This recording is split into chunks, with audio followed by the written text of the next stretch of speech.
Het is gebruiksvriendelijk, veilig en heeft verschillende handige functies voor zowel particuliere als zakelijke klanten. Het belangrijkste nieuws van Curaçao in het Nederlands. Extra Journaal. Vers van de pers. Welkom bij Extra Journaal. Fijn dat u weer kijkt. We hebben het belangrijkste nieuws voor u op een rij gezet. We beginnen met het bericht dat er een flinke toename is van het aantal verkooppunten van vuurwerk. Sinds afgelopen weekend mochten ze weer open. Over het hele eiland zien we containers die omgebouwd zijn tot verkooppunten. Maar om u een idee te geven, vorig jaar waren het er 23, nu 32 bedrijven die een vergunning hebben om vuurwerk te verkopen.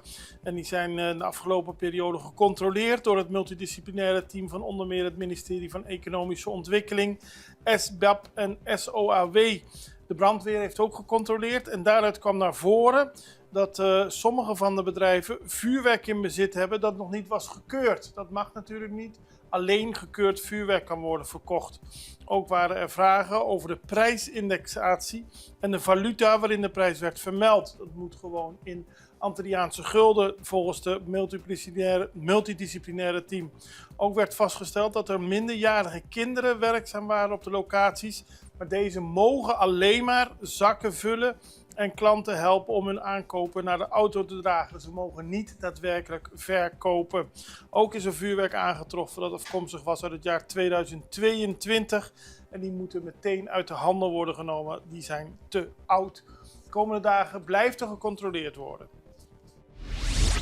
Groot aantal verdrinkingen in 2025, dat meldt de Extra vandaag. We hebben het hele jaar door berichten gehad van mensen die verdronken in zee. In totaal waren het er in 2025 meer dan 20 en daarvan waren meer dan 10 toeristen. Dus je kunt bijna aangeven 2 per maand, 2 keer per maand overlijdt iemand in de zee.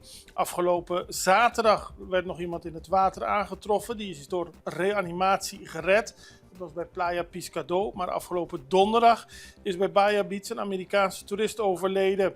Beide gevallen veel consternatie natuurlijk op de stranden als zoiets gebeurt. En in de meeste gevallen zijn er wel personen ter plaatse die het slachtoffer kunnen reanimeren. Maar men schikt niet altijd over apparatuur om zuurstof toe te dienen aan het slachtoffer. Misschien dat daar, zoals schrijft de Extra, naar gekeken kan worden door de regering. Want het aantal is hoog, maar toerisme is een belangrijke markt voor Curaçao. Vuurwerkdieven opgepakt. We hadden het net al over vuurwerk. Ja, als er vuurwerk wordt verkocht, zijn er helaas ook dieven. In de nacht van zaterdag op zondag hebben onbekenden vuurwerk gestolen bij een verkooppunt op Santa Rosa. De politie kreeg iets voor 3:30 's ochtends een melding en trof bij aankomst een bewaker aan. Die was vastgebonden door de dieven. Daarna hebben ze verschillende dozen met vuurwerk gestolen uit een container. En in de vroege zaterdagochtend is een 34-jarige man gearresteerd na een inbraak op de Caracas Bayweg. Daar is het slot van een zaak geforceerd en zijn er mensen weggegaan met een voertuig en een grote hoeveelheid vuurwerk. Er werden daarna 2 mensen in de buurt van de Jumento-weg aangetroffen, maar die bleken niks te hebben gedaan. Wel werd later in de Mondi de 34-jarige man aangehouden die wat te maken heeft met die vuurwerkroof. Dus in het tweede geval is er daadwerkelijk iemand opgepakt. In het eerste geval wordt de zaak nog onderzocht. En de politie benadrukt dat iedereen die gestolen vuurwerk koopt, zichzelf ook schuldig maakt aan een misdrijf. De nationale dialoog op Curaçao is stilgevallen. Dat zegt vakbondsman Kenneth Valpoort. Hij zegt dat de tripartietdialoog tussen de regering, de commerciële sector en de vakbonden in stilte is komen te liggen. Het was daarom in 2025 geen goed jaar voor dit overleg. Er is een brief gestuurd, specifiek met de betrekking tot de discussies over de indexering van de AOV. Maar er is geen reactie gekomen van de regering, zo zegt Valpoort. Hij is secretaris van de CGTC en hij sprak in de podcast Tresor Cugino. Hij heeft contact opgenomen met de minister die belast is met arbeidszaken en wil dat er weer een tripartiet overleg gaat plaatsvinden in 2026. Dat is belangrijk voor de sociale cohesie in het eiland, maar ook dat er gesproken wordt tussen de privésector, vakbonden en overheid, aldus Valpoort. Opnieuw afval gedumpt bij Sint Joris Baai. Het gebied van Sint Joris Baai is een populair gebied, toeristisch, maar ook heel sportief. En veel mensen komen er naartoe om te wandelen of te sporten, maar er zijn ook veel mensen die er naartoe gaan om troep te dumpen. U ziet het op de beelden, het ziet er niet uit. Het is een schande dat mensen de zaak zo vervuilen, terwijl er zoveel mogelijkheden zijn. Gratis afval brengen naar de landfills en dergelijke. Het is ook lange tijd mogelijk om op verschillende plaatsen in containers afval te dumpen. Maar mensen gooien toch liever in de natuur.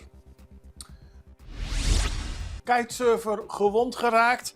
En dat gebeurde afgelopen weekend. Was een persoon ook bij de Sint Joris Baai. Die was bezig met het kitesurfen. Hij kwam ten val en brak zijn been.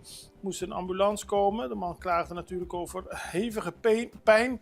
En hij is uiteindelijk naar het ziekenhuis gebracht. Dan kijken we al naar 2026, zondag 4 januari. Bij veel mensen staat het omcirkeld in de agenda, want dan is het weer Fuikdag. En de kustwacht heeft laten weten dat ze extra streng gaan controleren op waterscooters tijdens Fuikdag. De zogenaamde SIDO's, die worden aan extra controle onderhevig gehouden. En ook zal de brandweer controles houden. Er zijn verschillende regels. Verkoop van eten en alcohol is niet toegestaan. Vergunningen worden niet verleend voor het afspelen van muziek. Alle boten moeten geldige vaar- en registratiedocumenten aan boord houden. En de boten moeten voldoende reddingsvesten aanwezig hebben. Na 5 uur is het verboden muziek af te spelen. En varen onder invloed is wettelijk verboden. Er zal dus weer flink gecontroleerd worden. Maar ook heel veel genoten van mensen die genieten van de Fuikdag. De traditionele dag in Fuikbaai. Wij gaan even over naar een break. Zijn zo bij u terug. Você aqui com a Dushi, ora tem a liberdade de determinar bo futuro. Na momento que você sentir claro para comprar casa, é profissional na Banco de Caribe te oferece guia sem igual. Sala espacioso, cozinha bom equipa, curral grande turnefloor e piscina para baja calor. Esse é o poder de por escolher consciente e sem limite. Hopi Dushi. Traga você via WhatsApp na 432 3000. Banco de Caribe. Extra in Nederland. Van Amsterdam tot Arnhem, van Groningen tot Maastricht. Extra is erbij. Volg Extra Digitaal en blijf op de hoogte van de belangrijkste ontwikkelingen in Nederland. Extra Digitaal is te zien op verschillende platforms en kanalen zoals WhatsApp, YouTube, Facebook, Instagram en ook TikTok. Wilt u ons op de hoogte brengen van een evenement of iets doorgeven? Neem contact op via WhatsApp, e-mail, Facebook of bel gewoon 06 1364 2945. Volg of abonneer je op Extra Digitaal. Klik aan en volg ons. Vamos celebrar com Extra su 50 aniversario. Con tremendo super mega campaña 50 años. Regalando más de 50.000 florines en premio. Entre otros, pasaje y estadía en Holanda para 2 personas. Estadía de Hotel Sandals, microwave, stove, frigidaire, cama, bondi gasolina, bondi comida y hopi más. Premio principal, un auto Kia Picanto. Busca Bocorán Extra tu día, subir de website www.extra.cw y participar para Botadeno. ¡Suerte! Op zaterdag werd op Aruba een speciale oproep gedaan aan de bevolking. Dat was een gevolg van een sneeuwstorm in New York. Daardoor werden meerdere vluchten geannuleerd. Ook hadden enkele vliegtuigen te maken met technische problemen. Er zijn veel hotels en andere accommodaties op Aruba, maar alles zat vol. Daarom werd de bevolking opgeroepen om zich te melden zodra ze mensen onder konden brengen. Mensen die bijvoorbeeld een accommodatie hadden. Er werd accommodatie, dus onderdak gezocht voor ongeveer 300 bezoekers.